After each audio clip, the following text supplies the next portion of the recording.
الحمد للہ رب العالمین والصلاة والسلام علی سید الانبیاء والمرسلین اما بعد فاعوذ باللہ من الشیطان الرجیم بسم اللہ الرحمن الرحیم۔ سیرت مصطفیٰ صلی اللہ تعالی علیہ وآلہ وسلم کتاب کے صفحہ نمبر 93 سے لیسن نمبر 6 کا آغاز کریں گے۔ بغور سماعت کریں گے تو انشاءاللہ تعالی اس کی خوب برکتیں پائیں گے، علم دین حاصل کریں گے اور پیارے آقا علیہ الصلوۃ والسلام کی مبارک اور پاکیزہ سیرت کے حوالے سے بہت پیارے مہکتے مکی مدنی پھول چننے کا اور اپنے دل کے گلدستے میں سجانے کا موقع ملے گا۔ حضور صلی اللہ تعالی علیہ وآلہ وسلم کے نکاح کے حوالے سے گفتگو جاری تھی، تو صفحہ 93 پر پہلا ہی پیراگراف اس طرح شروع ہوتا ہے۔ حضور صلی اللہ تعالی علیہ وآلہ وسلم نے اس رشتہ کو اپنے چچا ابو طالب اور خاندان کے دوسرے بڑے بوڑھوں کے سامنے پیش کیا۔ بھلا حضرت خدیجہ رضی اللہ تعالیٰ عنہا جیسی پاک دامن، شریف، عقل مند اور مالدار عورت سے شادی کرنے کو کون نہ کہتا۔ سارے خاندان والوں نے نہایت خوشی کے ساتھ اس رشتہ کو منظور کر لیا اور نکاح کی تاریخ مقرر ہوئی، اور حضور صلی اللہ تعالی علیہ وسلم حضرت حمزہ رضی اللہ تعالیٰ عنہ اور ابو طالب وغیرہ اپنے چچاؤں اور خاندان کے دوسرے افراد اور شرفائے بنی ہاشم و سرداران مدر کو اپنی بارات میں لے کر حضرت بی بی خدیجہ رضی اللہ تعالیٰ عنہا کے مکان پر تشریف لے گئے اور نکاح ہوا۔ اس نکاح کے وقت ابو طالب نے نہایت ہی فصیح و بلیغ خطبہ پڑھا۔ اس خطبہ سے بہت اچھی طرح اس بات کا اندازہ ہو جاتا ہے کہ اعلان نبوت سے پہلے آپ کے خاندانی بڑے بوڑھوں کا آپ صلی اللہ تعالی علیہ وسلم کے متعلق کیسا خیال تھا اور آپ کی اخلاق و عادات نے ان لوگوں پر کیسا اثر ڈالا ہوا تھا۔ ابو طالب کے اس خطبہ کا ترجمہ یہ ہے: تمام تعریفیں اس خدا کے لیے ہیں جس نے ہم لوگوں کو حضرت ابراہیم علیہ السلام کی نسل اور حضرت اسماعیل علیہ السلام کی اولاد میں بنایا اور ہم کو معد اور مدر کے خاندان میں پیدا فرمایا اور اپنے گھر یعنی کعبہ کا نگہبان اور اپنے حرم کا منتظم بنایا، اور ہم کو علم و حکمت والا گھر اور امن والا حرم عطا فرمایا اور ہم کو لوگوں پر حاکم بنایا۔ یہ میرے بھائی کا فرزند محمد بن عبداللہ ہے صلی اللہ علیہ وآلہ وصحبہ وبارک وسلم ورضی اللہ تعالی عنہ۔ یہ ایک ایسا جوان ہے کہ قریش کے جس شخص کا بھی اس کے ساتھ موازنہ کیا جائے یہ اس سے ہر شان میں بڑا ہوا رہے گا۔ ہاں، مال اس کے پاس کم ہے، لیکن مال تو ایک ڈھلتی ہوئی چھاؤں اور عدل بدل ہونے والی چیز ہے۔ اما بعد، میرا بھتیجا محمد صلی اللہ تعالی علیہ وآلہ وسلم وہ شخص ہے جس کے ساتھ میری قرابت اور قربت و محبت کو تم لوگ اچھی طرح جانتے ہو۔ وہ خدیجہ بنت خویلد رضی اللہ تعالی عنہ سے نکاح کرتا ہے اور میرے مال میں سے 20 اونٹ مہر مقرر کرتا ہے، اور اس کا مستقبل بہت ہی تابناک، عظیم الشان اور جلیل القدر ہے۔ زرقانی علی المواہب کے حوالے سے جلد 1 صفحہ نمبر 201 میں یہ خطبہ عربی میں درج ہے۔ جب ابو طالب اپنا یہ ولولہ انگیز خطبہ ختم کر چکے تو حضرت بی بی خدیجہ رضی اللہ تعالیٰ عنہ کے چچا زاد بھائی ورقہ بن نوفل نے بھی کھڑے ہو کر ایک شاندار خطبہ پڑھا جس کا مضمون یہ ہے: خدا ہی کے لیے حمد ہے جس نے ہم کو ایسا ہی بنایا جیسا کہ اب اے ابو طالب آپ نے ذکر کیا، اور ہمیں وہ تمام فضیلتیں عطا فرمائی ہیں جن کو آپ نے شمار کیا۔ بلا شبہ ہم لوگ عرب کے پیشوا اور سردار ہیں، اور آپ لوگ بھی تمام فضائل کے اہل ہیں۔ کوئی قبیلہ آپ لوگوں کے فضائل کا انکار نہیں کر سکتا، اور کوئی شخص آپ لوگوں کے فخر و شرف کو رد نہیں کر سکتا، اور بے شک ہم لوگوں نے نہایت ہی رغبت کے ساتھ آپ لوگوں کے ساتھ ملنے اور رشتہ میں شامل ہونے کو پسند کیا۔ لہذا اے قریش، تم گواہ رہو کہ خدیجہ بنت خویلد رضی اللہ تعالیٰ عنہ کو میں نے محمد بن عبداللہ صلی اللہ تعالیٰ علیہ وآلہ وسلم ورضی اللہ تعالیٰ عنہ کی زوجیت میں دیا 400 مسکال مہر کے بدلے۔ غرض حضرت بی بی خدیجہ رضی اللہ تعالیٰ عنہ کے ساتھ حضور علیہ السلام کا نکاح ہو گیا، اور حضور محبوب خدا صلی اللہ تعالیٰ علیہ وآلہ وسلم کا خانہ معیشت ازدواجی زندگی کے ساتھ آباد ہو گیا۔ حضرت بی بی خدیجہ رضی اللہ تعالیٰ عنہ تقریباً 25 برس تک حضور علیہ السلام کی خدمت میں رہیں، اور ان کی زندگی میں حضور صلی اللہ تعالیٰ علیہ وآلہ وسلم نے کوئی دوسرا نکاح نہیں فرمایا، اور حضور صلی اللہ تعالیٰ علیہ وسلم کے ایک فرزند حضرت ابراہیم رضی اللہ تعالیٰ عنہ کے سوا باقی آپ کی تمام اولاد حضرت خدیجہ رضی اللہ تعالیٰ عنہ ہی کے بطن سے پیدا ہوئی، جن کا تفصیلی بیان آگے آئے گا۔ حضرت خدیجہ رضی اللہ تعالیٰ عنہ نے اپنی ساری دولت حضور صلی اللہ تعالیٰ علیہ وسلم کے قدموں پر قربان کر دی، اور اپنی تمام عمر حضور صلی اللہ تعالیٰ علیہ وآلہ وسلم کی غم گساری اور خدمت میں نثار کر دی، جن کی تفصیل آئندہ صفحات پر تحریر کی جائے گی۔ کعبہ کی تعمیر۔ آپ صلی اللہ تعالیٰ علیہ وآلہ وسلم کی راست بازی اور امانت و دیانت کی بدولت خداوند عالم عز و جل نے آپ صلی اللہ تعالیٰ علیہ وآلہ وسلم کو اس قدر مقبول خلائق بنا دیا، اور عقل سلیم اور بے مثال دانائی کا ایسا عظیم جوہر عطا فرما دیا کہ کم عمری میں آپ صلی اللہ تعالیٰ علیہ وسلم نے عرب کے بڑے بڑے سرداروں کے جھگڑوں کا ایسا لاجواب فیصلہ فرما دیا کہ بڑے بڑے دانشوروں اور سرداروں نے اس فیصلہ کی عظمت کے آگے سر جھکا دیا، اور سب نے بالاتفاق آپ صلی اللہ علیہ وآلہ وسلم کو اپنا حکم اور سردار اعظم تسلیم کر لیا۔ چنانچہ اس قسم کا ایک واقعہ تعمیر کعبہ کے وقت پیش آیا، جس کی تفصیل یہ ہے کہ جب آپ صلی اللہ تعالیٰ علیہ وسلم کی عمر 35 برس کی ہوئی تو زوردار بارش سے حرم کعبہ میں ایسا عظیم سیلاب آ گیا کہ کعبہ کی عمارت بالکل ہی منہدم ہو گئی۔ حضرت ابراہیم اور حضرت اسماعیل علیہ السلام کا بنایا ہوا کعبہ بہت پرانا ہو چکا تھا۔ عمالقہ قبیلہ جرہم اور قصی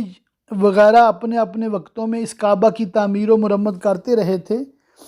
مگر چونکہ عمارت نشیب میں تھی اس لیے پہاڑوں سے برساتی پانی کے بہاؤ کا زوردار دھارا وادی مکہ میں ہو کر گزرتا تھا، اور اکثر حرم کعبہ میں سیلاب آ جاتا تھا۔ کعبہ کی حفاظت کے لیے بالائی حصہ میں قریش نے کئی بند بھی بنائے تھے، مگر وہ بند بار بار ٹوٹ جاتے تھے۔ اس لیے قریش نے یہ طے کیا کہ عمارت کو ڈھا کر پھر سے کعبہ کی ایک مضبوط عمارت بنائی جائے،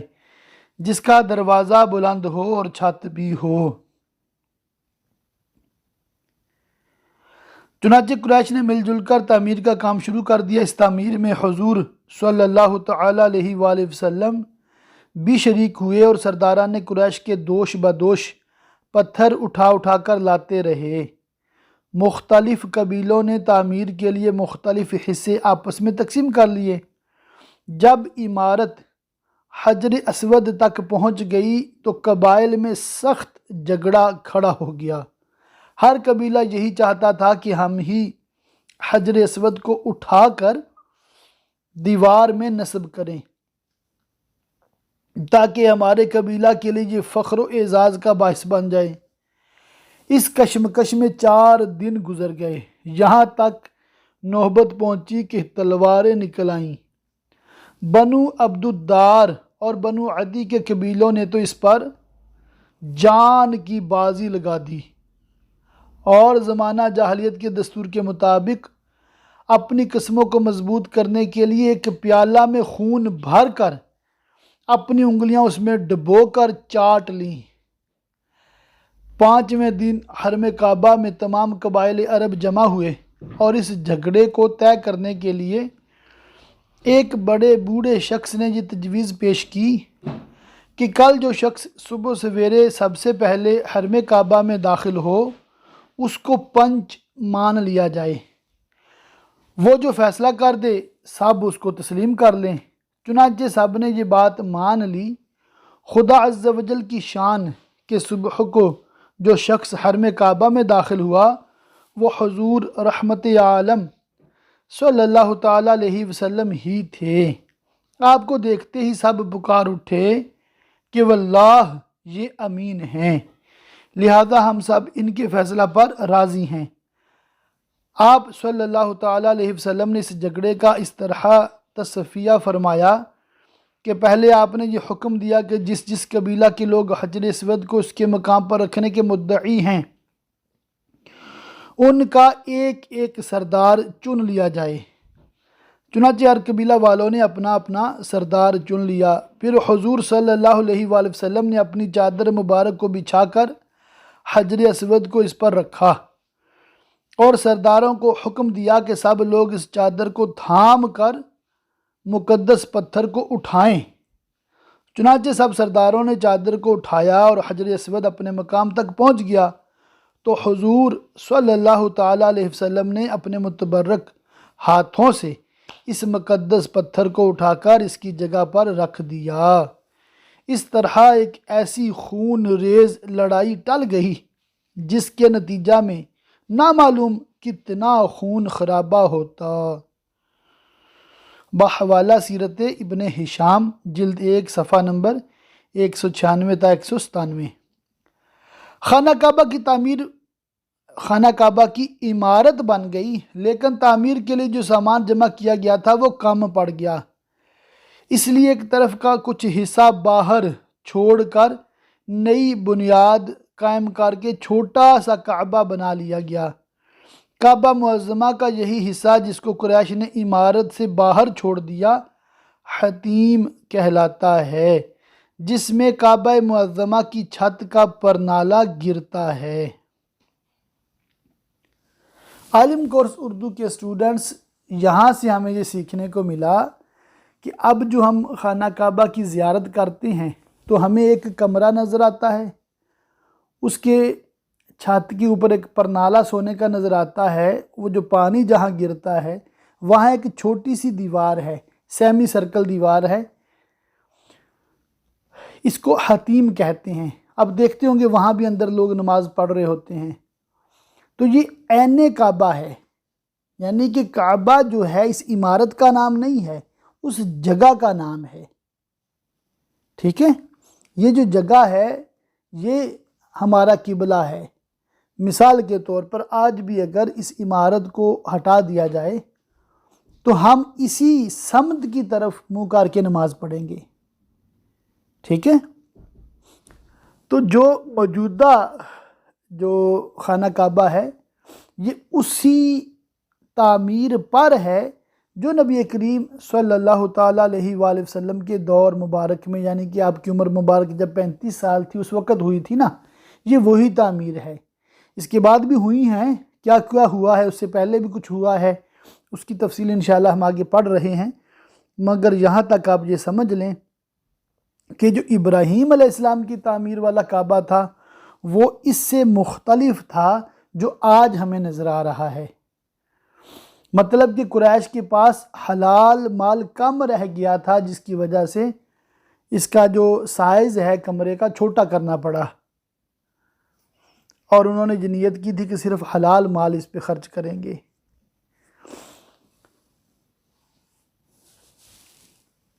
ابھی واپس سبق کی طرف جاتے ہیں۔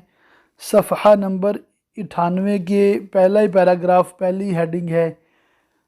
کعبہ کتنی بار تعمیر کیا گیا۔ حضرت علامہ جلال الدین سیوطی رحمۃ اللہ تعالی علیہ نے تاریخ مکہ میں تحریر فرمایا کہ خانہ کعبہ 10 مرتبہ تعمیر کیا گیا۔ سب سے پہلے فرشتوں نے ٹھیک بیت المعمور کے سامنے زمین پر خانہ کعبہ کو بنایا، پھر حضرت آدم علیہ السلام نے اس کی تعمیر فرمائی۔ اس کے بعد حضرت آدم علیہ السلام کے فرزندوں نے اس عمارت کو بنایا۔ اس کے بعد حضرت ابراہیم خلیل اللہ اور ان کے فرزند ارجمند حضرت اسماعیل علیہ السلام نے اس مقدس گھر کو تعمیر کیا، جس کا تذکرہ قرآن مجید میں ہے۔ قوم عمالقہ کی عمارت، اس کے بعد قبیلہ جرہم نے اس کی عمارت بنائی۔ قریش کے مورث اعلیٰ قصیج بن کلاب کی تعمیر، قریش کی تعمیر جس میں خود حضور صلی اللہ تعالیٰ علیہ وآلہ وسلم نے بھی شرکت فرمائی، اور قریش کے ساتھ خود بھی اپنے دوش مبارک پر پتھر اٹھا اٹھا کر لاتے رہے۔ اور حضرت عبداللہ بن زبیر رضی اللہ تعالیٰ عنہ نے اپنے دور خلافت میں حضور صلی اللہ علیہ وآلہ وسلم کے تجویز کردہ نقشہ کے مطابق تعمیر کیا، یعنی حتیم کی زمین کو کعبہ میں داخل کر دیا اور دروازہ سطح زمین کے برابر نیچا رکھا، اور ایک دروازہ مشرق کی جانب اور ایک دروازہ مغرب کی سمت بنا دیا۔ عبد الملک بن مروان اموی کے ظالم گورنر حجاج بن یوسف ثقفی نے حضرت عبداللہ بن زبیر رضی اللہ تعالیٰ عنہ کو شہید کر دیا اور ان کے بنائے ہوئے کعبہ کو ڈھا دیا، اور پھر زمانہ جاہلیت کے نقشہ کے مطابق کعبہ بنا دیا جو آج تک موجود ہے۔ لیکن حضرت علامہ حلبی رحمۃ اللہ علیہ نے اپنی سیرت میں لکھا ہے کہ نئے سرے سے کعبہ کی تعمیر جدید صرف 3 ہی مرتبہ ہوئی ہے۔ نمبر 1، حضرت ابراہیم خلیل اللہ علیہ السلام کی تعمیر، یہ نئے سرے سے 1 مرتبہ پہلی دفعہ ہوئی ہے۔ نمبر 2، زمانہ جاہلیت میں قریش کی عمارت، اور ان دونوں تعمیروں میں 2735 برس کا فاصلہ ہے، یعنی کہ ابراہیم علیہ السلام کا زمانہ نبی کریم علیہ السلام کے زمانہ ظاہری سے 2735 سال پہلے کا ہے، کم و بیش۔ نمبر 3، حضرت عبداللہ بن زبیر رضی اللہ تعالیٰ عنہ کی تعمیر، جو قریش کی تعمیر کے 82 سال بعد ہوئی۔ حضرت ملائکہ اور حضرت آدم علیہ السلام اور ان کے فرزندوں کی تعمیرات کے بارے میں علامہ حلبی رحمۃ اللہ علیہ نے فرمایا کہ یہ صحیح روایتوں سے ثابت ہی نہیں ہے۔ باقی تعمیروں کے بارے میں انہوں نے لکھا کہ یہ عمارت میں معمولی ترمیم یا ٹوٹ پھوٹ کی مرمت تھی، تعمیر جدید نہیں تھی، واللہ تعالی اعلم۔ تو اس طرح کے اختلاف علماء میں ہوتے ہیں۔ یہ بخاری شریف کی حاشیہ جلد نمبر 1 صفحہ نمبر 215 باب فضل مکہ میں یہ ایک قول بھی بیان کیا جاتا ہے۔ مخصوص احباب، اعلان نبوت سے قبل جو لوگ حضور صلی اللہ تعالیٰ علیہ وآلہ وسلم کے مخصوص احباب و رفقا تھے، وہ سب نہایت ہی بلند اخلاق، عالی مرتبہ، ہوش مند اور باوقار لوگ تھے۔ ان میں سب سے زیادہ مقرب حضرت ابوبکر رضی اللہ تعالیٰ عنہ تھے، جو برسوں آپ صلی اللہ تعالیٰ علیہ وسلم کے ساتھ وطن اور سفر میں رہے، اور تجارت نیز دوسرے کاروباری معاملات میں ہمیشہ آپ کے شریک کار اور رازدار رہے۔ اسی طرح حضرت خدیجہ رضی اللہ تعالیٰ عنہ کے چچا زاد بھائی حضرت حکیم بن حزام رضی اللہ تعالیٰ عنہ، جو قریش کے نہایت ہی معزز رئیس تھے، اور جن کا ایک خصوصی شرف یہ ہے کہ ان کی ولادت خانہ کعبہ کے اندر ہوئی تھی،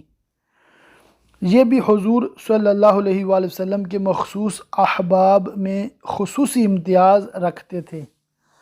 حضرت زماد بن ثعلبہ رضی اللہ تعالیٰ عنہ جو زمانہ جاہلیت میں طبابت اور جراحی کا پیشہ کرتے تھے، یعنی کہ وہ سرجن ڈاکٹر تھے، یہ بھی احباب خاص میں سے تھے۔ حضور صلی اللہ علیہ وآلہ وسلم کی اعلان نبوت کے بعد یہ اپنے گاؤں سے مکہ آئے تو کفار قریش کی زبانی یہ پروپیگنڈا سنا کہ محمد صلی اللہ علیہ وآلہ وسلم مجنون ہو گئے ہیں۔ پھر یہ دیکھا کہ حضور صلی اللہ تعالیٰ علیہ وآلہ وسلم راستہ میں تشریف لے جا رہے ہیں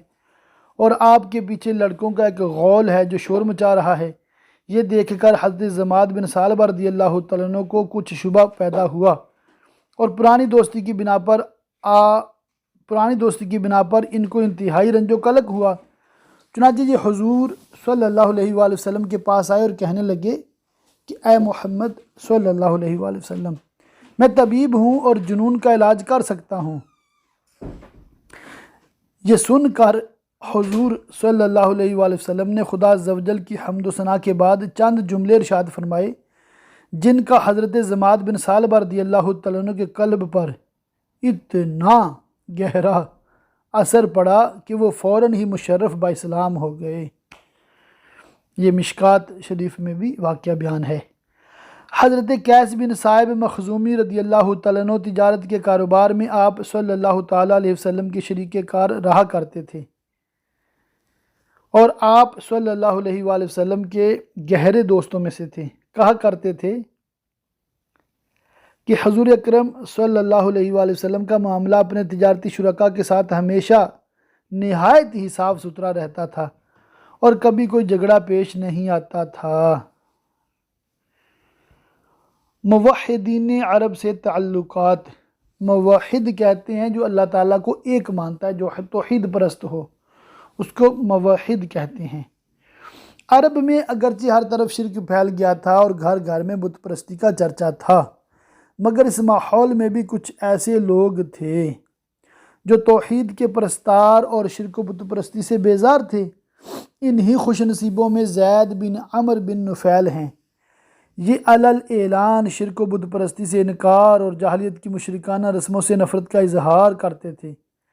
یہ حضرت عمر رضی اللہ تعالیٰ عنہ کے چچا زاد بھائی ہیں۔ شرک و بت پرستی کے خلاف اعلان نے مذمت کی بنا پر ان کا چچا خطاب بن نفیل یعنی کہ حضرت عمر کے والد ان کو بہت زیادہ تکلیفیں دیا کرتا تھا، یہاں تک کہ ان کو مکہ سے شہر بدر کر دیا تھا اور ان کو مکہ میں داخل نہیں ہونے دیتا تھا، مگر یہ ہزاروں ایذاؤں کے باوجود عقیدہ توحید پر پہاڑ کی طرح ڈٹے ہوئے تھے۔ چنانچہ آپ کے دو شعر بہت مشہور ہیں جن کو یہ مشرکین کے میلوں اور مجمعوں میں بآواز بلند سنایا کرتے تھے۔ ترجمہ: کیا میں ایک رب کی اطاعت کروں یا 1000 رب کی، جب کہ لوگوں کے دینی معاملات تقسیم ہو چکے ہیں؟ میں نے تو لات و عزا کو چھوڑ دیا ہے اور ہر بصیرت والا ایسا ہی کرے گا۔ یہ مشرکین کے دین سے متنفر ہو کر دین برحق کی تلاش میں ملک شام چلے گئے تھے۔ وہاں ایک یہودی عالم سے ملے، پھر ایک نصرانی پادری سے ملاقات کی، اور جب آپ نے یہود و نصرانی دین کو قبول نہیں کیا تو ان دونوں نے دین حنیف کی طرف آپ کی رہنمائی کی کہ جو حضرت ابراہیم خلیل اللہ علیہ السلام کا دین تھا۔ ان دونوں نے یہ بھی بتایا کہ حضرت ابراہیم علیہ السلام نہ یہودی تھے نہ نصرانی، اور وہ ایک خدائے واحد کے سوا کسی کی عبادت نہیں کرتے تھے۔ یہ سن کر زید بن عمر بن نفیل ملک شام سے مکہ واپس آ گئے اور ہاتھ اٹھا اٹھا کر مکہ میں بآواز بلند یہ کہا کرتے تھے کہ اے لوگو گواہ رہو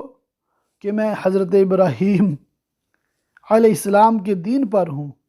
سبحان اللہ، سبحان اللہ، سبحان اللہ۔ اعلان نبوت سے پہلے حضور صلی اللہ تعالیٰ علیہ وآلہ وسلم کے ساتھ زید بن عمر بن نفیل کو بڑا خاص تعلق تھا، کبھی کبھی ملاقاتیں بھی ہوتی رہتی تھیں۔ چنانچہ حضرت عبداللہ بن عمر رضی اللہ تعالیٰ عنہ راوی ہیں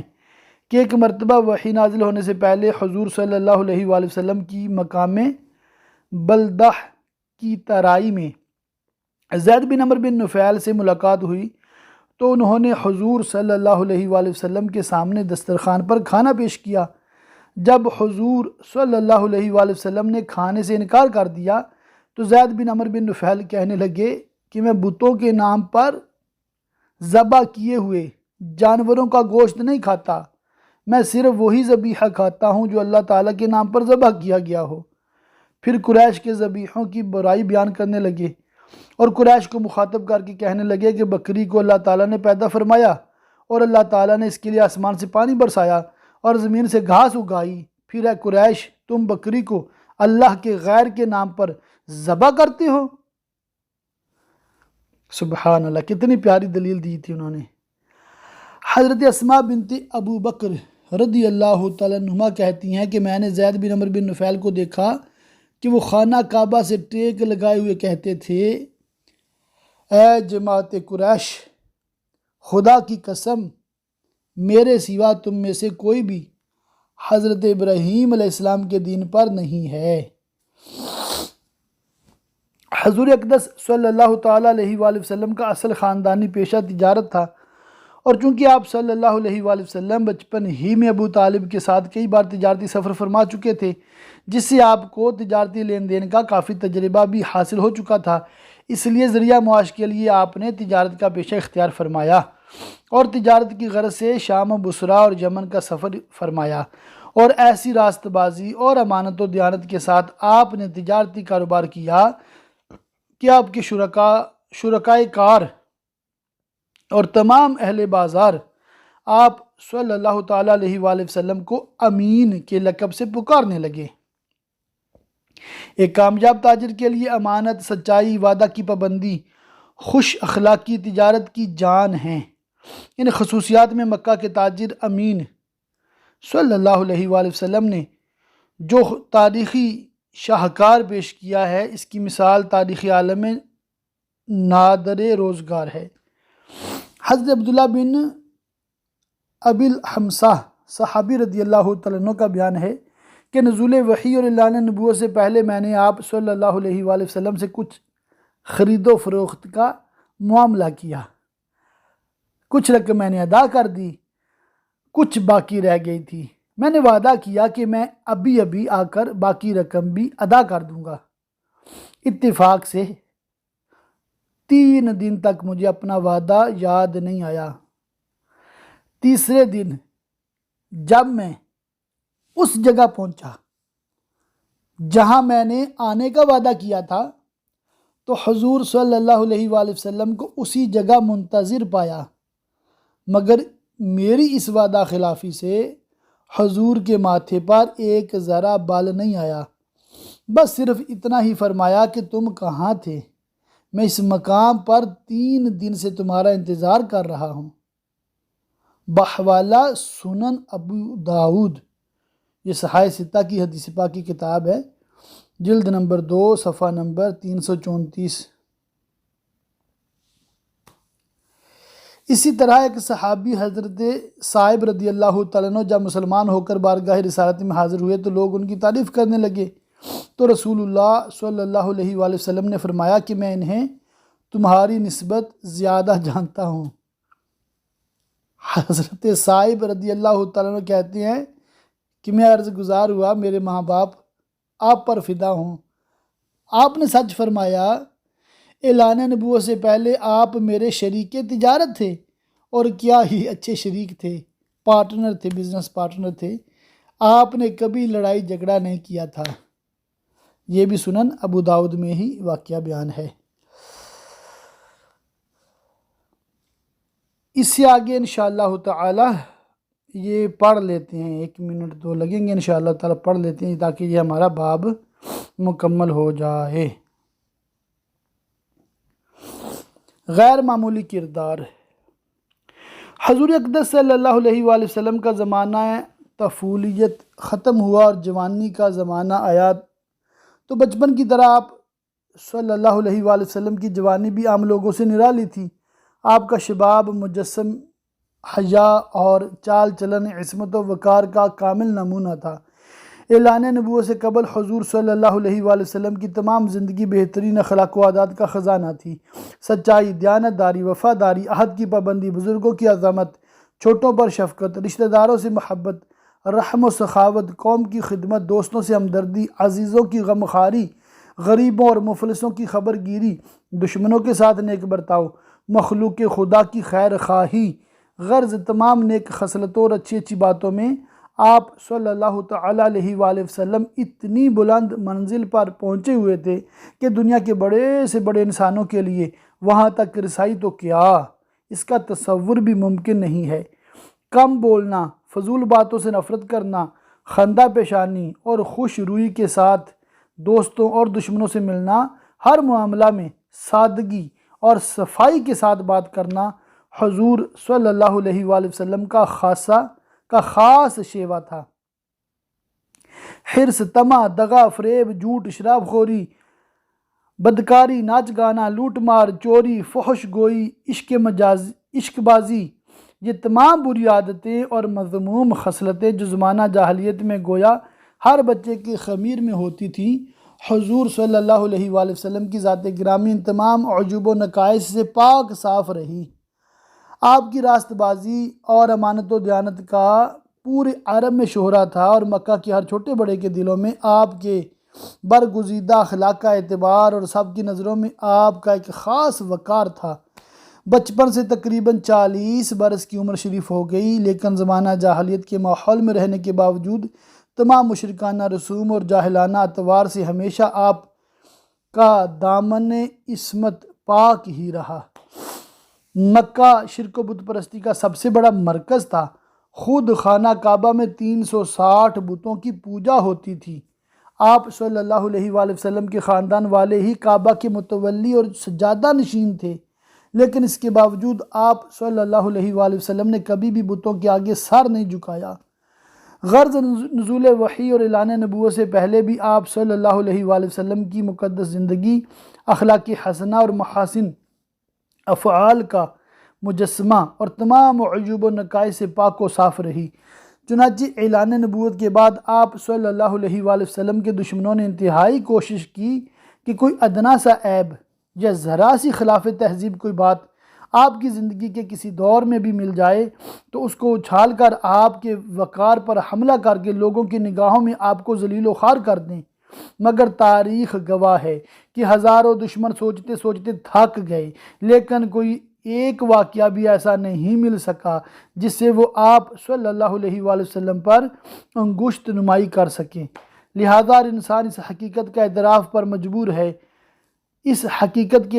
مجبور ہے کہ بلا شبہ حضور صلی اللہ علیہ وآلہ وسلم کا کردار انسانیت کا ایک ایسا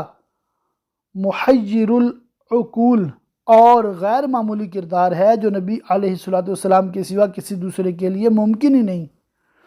یہی وجہ ہے کہ اعلان نبوت کے بعد سعید روحیں یعنی سعادت مند جو لوگ تھے، آپ صلی اللہ علیہ وآلہ وسلم کا کلمہ پڑھ کر تن من دھن کے ساتھ اس طرح پر قربان ہونے لگیں کہ ان کی جان ساریوں کو دیکھ کر شمع کے پروانوں نے جان ساری کا سبق سیکھا، اور حقیقت شناس لوگ فرط عقیدت سے آپ صلی اللہ علیہ وآلہ وسلم کے حسن صداقت پر اپنی عقلوں کو قربان کر کے